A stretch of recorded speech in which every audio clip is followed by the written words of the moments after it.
I'm Jen from the studio and I'm here to give you a quick little glute workout. Glute or bottom workouts are absolutely amazing. They help to activate that bottom of yours before you go and do any exercise. It's really key to have that bottom switched on. You may have heard the term lazy bums, well it's absolutely true. Unless you mentally switch that bum on, sometimes it just doesn't work for you. Once it's engaged, then it's basically going to lift any pressure off those ankles, off those knees and the lower back as well. It's a supporting core muscle. So let's start off with a flex band. If you don't have a flex band, that's no problem at all. You can still do these exercises. However, for those who have, you can either have the flex band loop, or if you've just got one like me, you're just going to tie it reasonably tight around the tops of those thighs, okay? So once you've got it all tied, very careful, you're going to make sure it's just literally sitting above the knees, okay? Now, we're going to go into a squat. So now I prefer to use a chair squat. So to do that, you just take your legs slightly wider than hip distance apart, which is going to push into the flex band. Then from there, you're going to make sure you hinge yourself forward and you push your bottom backwards, okay? So that's how you get into that chair squat position. You're making sure the shoulders are pulled back and the chest is open, so we're not hunching. You want a nice straight back. And you're thinking about core engagement already, okay? So from here, hands can come to prayer, or you can keep them on your hips. And all you're going to do is work that bottom a little bit lower for me. You want to find that you're pushing into those heels. What that does is it activates the hamstrings that then go straight into those glutes, okay? And you've got to squeeze that bottom. It doesn't do it on its own, unfortunately. Good. You're just going to do a few little pulses here just to activate it for me. And then when you're ready, we're going to do what's called a crab walk, really. You're going to step to the side and meet. Step to the side and meet. And you're just going to keep walking like this. The lower that you get, the better, okay? And the flex band's just going to provide a little bit of resistance, okay? So it's more of a workout. So for obvious reasons, if you tighten that flex band, you're going to get more of a workout, especially for the inner thighs. I can already feel my bottom burning, okay? It's great. Super. So that's your first little bit.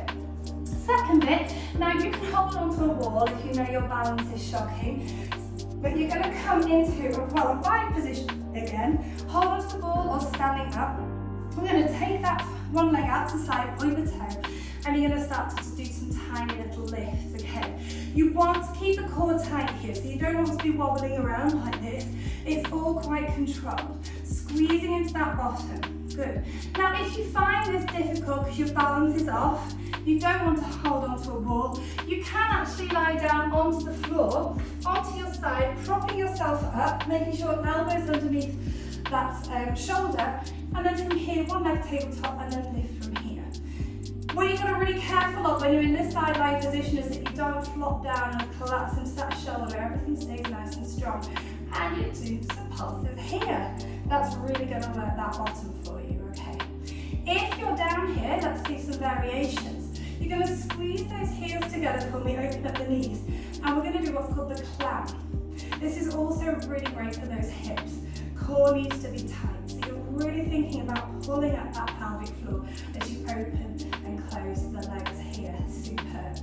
Keep that flex band there for me. I'm going to turn over now and show you some activation tips from your hip bridge position, or from your bridge position.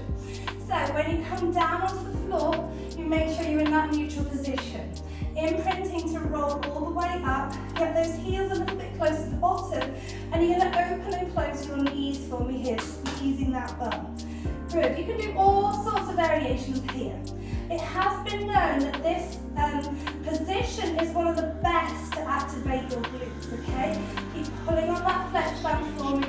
You're then going to hold it and let's do some tiny pulses here with that bottom. So dropping it slightly, then pushing it with the big squeeze. Good. Make sure you're not overarching your back here. You don't want to penetrate that lower back. Hands on that mat, just keep balance. So if you want more challenge, you're going to bring them up towards those hips. Keep lifting that pelvic floor, squeeze into that bottom. You might have done this in the gym with a big weight across you. You don't need that weight here, believe me, okay? 3, and 2, and 1, and then I want you to roll down for me. Perfect. So there's lots of different exercises that you can do to get those glutes engaged. If you don't have a flex band, you can do all of those that I've shown you without. Good luck.